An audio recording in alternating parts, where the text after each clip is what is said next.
Borgerne betaler mere i skat, så der kommer flere penge til den offentlige sektor. De kan så sætte pengene ind i en finansiel sektor, det vil sige en bank. Så kan de så bruge pengene på f.eks.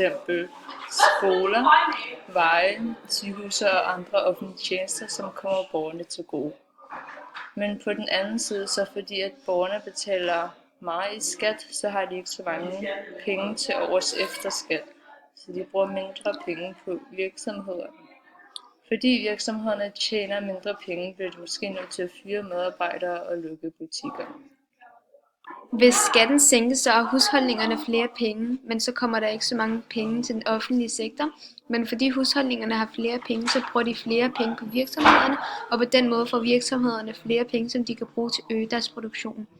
Fordi efterspørgelsen stiger, virksomhederne hyrer flere medarbejdere, så der bliver mindre arbejdsløshed, og der kommer flere skatteydere. Hvis renten på udlån sættes ned, så er der flere, der låner penge af bankerne, fordi renten er lav. Så bruger de penge på eget brug. Virksomhederne får flere kunder, får øget produktionen og får flere ansatte, som betaler skat. Og på den måde tjener den offentlige sektor flere penge. Med dagpengereformen giver den offentlige sektor penge til husholdningen, fordi de er arbejdsløse. Fordi husholdningen har flere penge, så bruger de dem på virksomhederne, og så øges dens produktivitet og ansætter flere mennesker, så der er flere, der betaler skat.